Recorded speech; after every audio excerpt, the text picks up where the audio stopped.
Alors, bienvenue dans cette vidéo d'introduction à PECIM. Alors, lorsque vous démarrez PECIM, vous allez avoir une fenêtre très similaire à celle qui s'affiche là à l'écran. Première chose que vous allez faire, vous allez créer un nouveau document en cliquant sur ce bouton en haut à gauche. Ok. Donc, dans ce document, vous allez créer le montage que vous voulez simuler. Donc là, nous imaginons qu'on veuille reproduire un montage très simple avec une source de tension continue et de résistance, tout ça placé en série. Première chose que l'on va faire, on va placer la source. Donc, tous les composants dont vous avez besoin, vous l'avez dans la partie gauche de l'écran qui s'appelle Library Browser, donc la bibliothèque de composants. Les sources, vous allez les trouver dans la partie source à gauche. Vous avez des sources de tension, des sources de courant. On va placer une source de tension. Vous avez une grande variété de sources de tension, dont des sources de tension continues, sinusoïdales, triphasées, triangulaires, en dents de scie, etc. Donc, on va pas tous les décrire. Nous, on va insérer une source continue, donc DC batterie. Donc, pour ce faire, vous sélectionnez le composant par un bouton, par le bouton gauche de la souris. Vous cliquez une seule fois. Ensuite, vous placez dans votre schéma. Vous voyez que votre pointeur de souris s'est transformé dans l'icône du composant que vous avez sélectionné. Et vous cliquez une seconde fois sur votre bouton gauche de la souris pour déposer ce composant. Maintenant, si je veux placer deux résistances en série, eh bien dans ma bibliothèque, je vais sélectionner le composant résistance. Donc là, ça se trouve dans RLC Branches. Ok, et là vous avez toute une suite de composants, des résistances, des bobines, des capacités, etc., etc.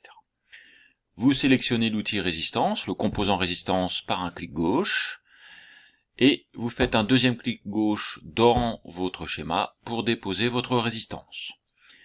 Une fonction intéressante, c'est que vous pouvez pivoter vos composants, cette fois-ci par un clic droit. Si je fais un clic droit, vous voyez le composant est pivoté, donc vous pouvez le pivoter avant de le relâcher. Ok, donc là je le remets dans le bon sens, enfin dans le sens qui me convient, et je le relâche par un clic gauche. Voilà, là j'ai placé dans mon schéma tous les composants dont j'ai besoin, maintenant il faut que je les relie entre eux. Donc pour les relier entre eux, vous avez un outil que vous trouvez dans la partie haute qui s'appelle l'outil Wire. Wire comme câble. Donc il est en forme de stylo.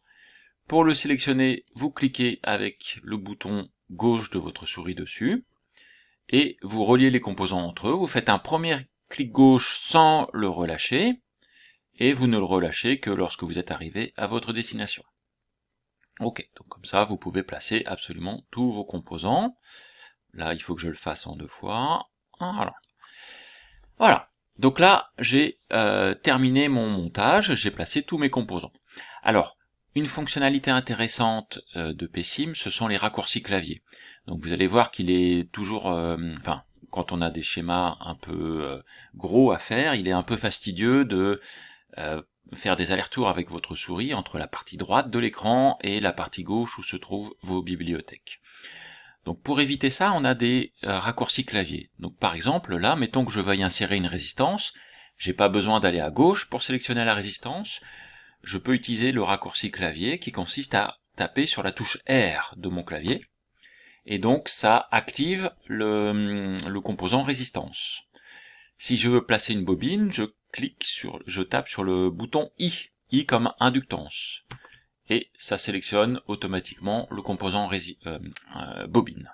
Pareil pour la capacité, je tape sur la touche C. Okay.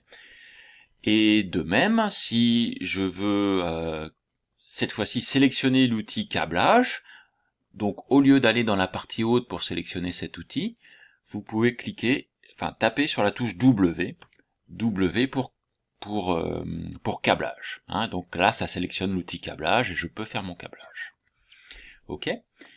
Pour désélectionner automatiquement tous les outils ou tous les composants que vous auriez pu sélectionner, vous tapez sur la touche échappe de votre clavier. Donc là, votre curseur de souris se transforme en flèche, et avec ça, vous pouvez sélectionner des parties de votre de vos schémas. Donc là, par exemple, je peux sélectionner tout ce que j'ai inséré un peu par erreur, et vous pouvez supprimer tout ça en tapant sur la touche supprime de votre clavier. Voilà, donc assez vite, les raccourcis clavier, vous allez vous en servir. Bon, on a fait notre schéma, il va falloir maintenant qu'on configure chacun des composants. Donc on va commencer par la source de tension, vous faites un double clic, cette fenêtre s'affiche, et donc dans cette fenêtre, vous allez pouvoir configurer le nom de votre source, donc là on peut l'appeler V par exemple. Vous pouvez configurer la valeur de la tension, donc là dans le champ amplitude, je vais mettre 10 pour 10 volts, et vous pouvez, en activant cette option display, afficher sur votre schéma le nom ou l'amplitude de votre source. Ok. Pour fermer la fenêtre, vous cliquez sur la croix, pas besoin d'enregistrer. Donc là, vous voyez le nom et l'amplitude de la source s'affiche. Pour les résistances, même chose, vous faites un double clic, la fenêtre s'ouvre, le nom me convient, il est affiché. Pour la valeur de la résistance, je vais mettre 100 plutôt, et il s'affiche également. Ok, on ferme la fenêtre. Même chose pour R2. Le nom me convient, il est affiché. Pour la valeur, je vais mettre 100 également. Et il s'affiche également. Je ferme tout ça. Voilà. Donc là, j'ai configuré mon montage et chacun de mes composants. Alors, dès qu'on fait une simulation, on va vouloir observer les grandeurs. Donc, pour observer des grandeurs, on a des instruments de mesure que vous allez trouver dans la partie Other de votre librairie, et ensuite dans la sous-partie Probes.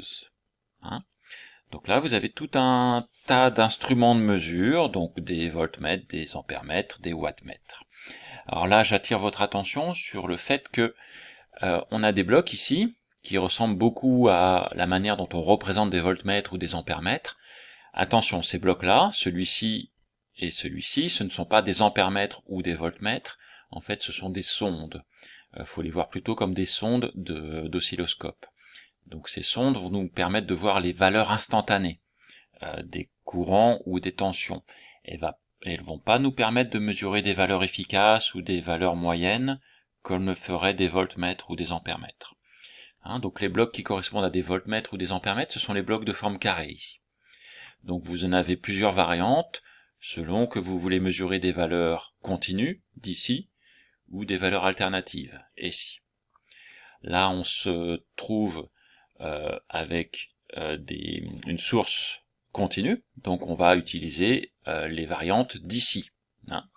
Donc par exemple, je veux placer un ampèremètre, donc je vais choisir ce composant-là, d'ici ampmeter, et je le place dans mon composant, dans mon schéma, pardon. Je fais un clic gauche, comme je l'ai fait jusqu'à présent. Et là, mon ampèremètre est placé dans mon schéma. Pareil pour mon voltmètre, je sélectionne mon voltmètre, et par un clic gauche, je le relâche dans mon schéma. Donc mon ampèremètre est en série, mon voltmètre, il faut que je câble en parallèle. Pour faire ce câblage, donc je pourrais aller cliquer sur l'outil stylo en haut, je vais utiliser mon raccourci clavier, j'appuie sur la touche W, mon outil câblage est sélectionné, et je fais mon câblage à la main. Voilà. Hop, là, je me suis trompé. Je sélectionne le câblage pour le supprimer, je le resélectionne. Là, je peux terminer mon câblage. Donc, pour que le câblage soit vraiment effectif, vous devez avoir ce point noir qui indique que vous avez vraiment une connexion. Bien. Ces voltmètres et ces ampèremètres, il va falloir les configurer. Donc première chose, j'appuie sur échappe pour désélectionner l'outil de câblage, et je fais un double clic, par exemple sur mon voltmètre. Cette fenêtre s'affiche, je peux donner un nom à la mesure du voltmètre, donc là je vais l'appeler VR1, c'est la tension aux bornes de R1, et chose importante, je vais sélectionner l'option Show Probes Value During Simulation. Donc cette option, elle me permet d'afficher la valeur mesurée par le voltmètre directement sur le schéma. Donc c'est assez pratique. Je vais faire la même chose pour l'ampèremètre. Donc je vais y changer son nom, je vais l'appeler I. Et pareil, j'active cette option Show Probes Value During Simulation, ce qui va faire apparaître la valeur mesurée directement. Ok, il me reste une dernière chose à faire. On est en simulation, donc il va falloir indiquer certains paramètres de configuration. Donc pour indiquer ces paramètres, il faut aller dans le menu Simulate et ensuite cliquer sur Simulation Control. Alors Simulation Control, c'est un bloc que vous allez insérer dans votre schéma, donc un bloc en forme de montre. Vous l'insérez dans votre schéma en faisant un clic gauche. Cette fenêtre s'affiche. Alors, je ne vais pas détailler tous les paramètres de cette fenêtre. Les deux plus importants, ce sont le Total Time. Donc là, pendant combien de temps on va faire marcher notre montage, en gros. Donc là, c'est un montage en continu, donc les grandeurs sont constantes, donc on va juste simuler un temps de 1 seconde. Ok. Et le deuxième paramètre, c'est le time step. Donc le time step, c'est l'intervalle de temps entre lesquels notre logiciel va calculer toutes les grandeurs électriques. En fait, il va pas les calculer de manière continue à chaque instant, mais il va les calculer, par exemple, toutes les secondes, toutes les demi-secondes ou toutes les dixièmes de seconde. Nous, pour un montage aussi simple, en continu, on va choisir d'avoir un intervalle de temps d'1 centième de seconde, donc 0,01. Okay. Là, ça sera différent pour chaque montage, pour chaque type de tension que vous allez simuler. Petite mise en garde, c'est un logiciel anglo-saxon, donc pas de virgule dans les valeurs que vous rentrez, mais des points. Hein, si vous mettez une virgule, ça ne sera pas pris en compte par ce logiciel. Ok, donc 1 centième de seconde pour le time step, 1 seconde pour le total time. Vous pouvez fermer la fenêtre, ça sera sauvegardé. Voilà, donc là, notre montage est prêt à être simulé. Donc pour lancer la simulation, vous allez dans Simulate et vous cliquez sur Run PSIM Simulation. Alors là, vous allez voir que en fait, pour beaucoup d'actions, vous avez des raccourcis clavier. Donc là, par exemple, il est indiqué F8. Donc plutôt que d'aller dans Simulate, Run PSIM Simulation, vous pouvez cliquer sur F8. Bon, là je clique. La simulation est extrêmement rapide, donc elle est déjà terminée. On vous propose de lancer un logiciel qui s'appelle SimView pour afficher les variations des grandeurs. Là, on est en continu, donc on n'en a pas besoin. Donc je clique sur OK. Et là, ce que vous voyez, c'est que les valeurs mesurées par vos instruments, par vos voltmètres et vos ampèremètres, sont affichées directement. Donc là, on a une tension de 5 volts et une intensité de 0,05 ampères. Encore une fois, les unités ne sont pas indiquées là. Voilà, donc vous avez vos valeurs qui sont indiquées. Alors, peut-être que là, ça vous étonne d'avoir une valeur négative. Donc là, la particularité, c'est que l'ampèremètre, je l'ai câblé à l'envers. Donc si je fais un zoom, en fait, vous avez un petit point sur l'ampèremètre qui indique la borne positive. Donc là, dans mon schéma, la borne positive, elle aurait dû...